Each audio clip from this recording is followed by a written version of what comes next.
Ang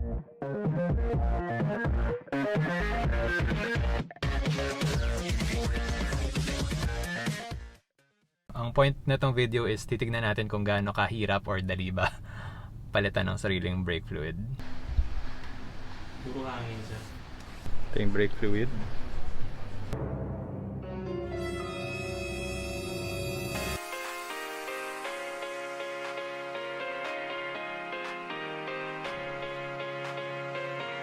Today, susubukan natin palitan yung brake fluid ng kotse ko. Background lang, 2017 ko nakuha tong Civic SiR. And 2021 na. Guess what? Pinalitan ko na lahat. I mean yung usual maintenance like change oil, spark plugs, etc. Filters. Pero yung brake fluid, never nagalaw. So, di ko rin alam ano yung itsura nun.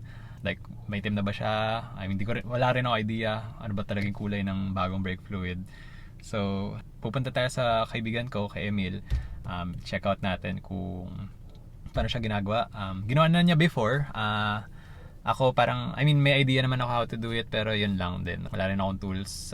Kasi alam ko parang kailangan mo ng bleeder na tool. Si Emil meron siya. So, tignan natin. And if worth it ba siya gawin.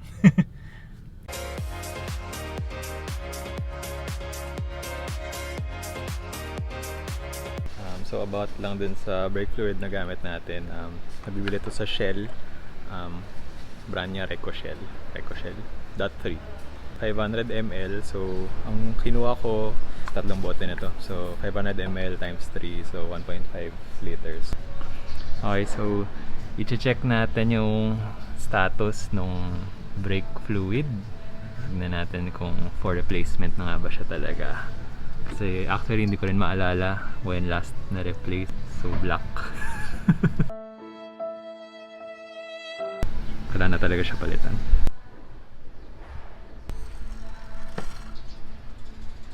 Ano nasa ilalim yun? Reservoir pa rin. May filter kasi siya eh. Pero tingnan mo lang. Oh my god. Ito yung brake fluid. Mukha siyang honey black tea. Ito yung filter. Ba itsura niya? Para siyang mayroong screen. Next step, i-bleed natin yung brake lines. But usually yung steps na ginagawa is you start from the wheel na furthest from the diaphragm, and then papalapit dun sa brake master. Yung specific model, Honda model na to, itong 99 Civic SiR, according to the manual, we start dun sa rear right and then towards the front left, going sa rear left and then front right. So medyo paek siya. So according sa manual yun. So syempre different sequences naman siguro siya for other vehicles, but for this type of car, ganun yung order na gagawin. Top up. Nagdagdag lang tayo nung brake fluid na bago to help with the purging nung old fluid. Tignan nyo naman gaano kalayo yung kulay niya sa nilabas natin. Halos clear na to. So ito yung gamit nating brake bleeding kit. Actually available naman siya sa Lazada, Shopee. So yung attachments siyang kasama. And the bleeder itself, ganito yung itsura niya. Ayan, may kasama siyang container. Okay, so start tayo sa rear right. Sa bleeder valve, meron kayo mahanap na ganito. Tawag dito, bleeder valve cap. So ang purpose lang niya is to prevent dust from entering yung bleeder valve. So sa mga lumang auto, malamang nawala na to. So make sure lang na mabuo nyo to ulit. Actually, basa siya. Hindi pa nire-release. Basa na siya. Mukha naman may nadaanan lang akong paddle. Lefty loosey. So ito ang better view of ano yung ina-unscrew. Bleeder valve ang tawag sa kanya. Medyo masikip lang siya, so sobrang sikip lang. Progress. Nice.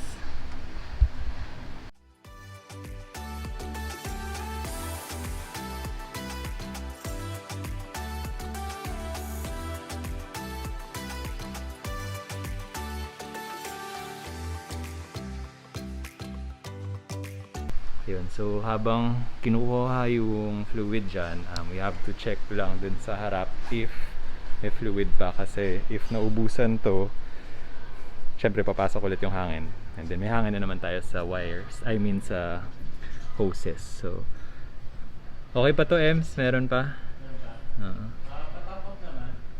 Sige. Okay, so we're done sa right rear. Pwede na tayo mag-proceed sa front left. Better if nakaikot yung steering wheel para mas ma-access mo yung brake lines. Okay, so lagay fluid muna ulit to avoid yung air sa brake lines. Kailangan ng patience and time. Saka to, kailangan niya tong brake bleeder kit. Although kaya naman siya, gagamit ka nga lang nung na-pump. Yun yung ano, yung paa mo nasa brake pedal para lumabas to.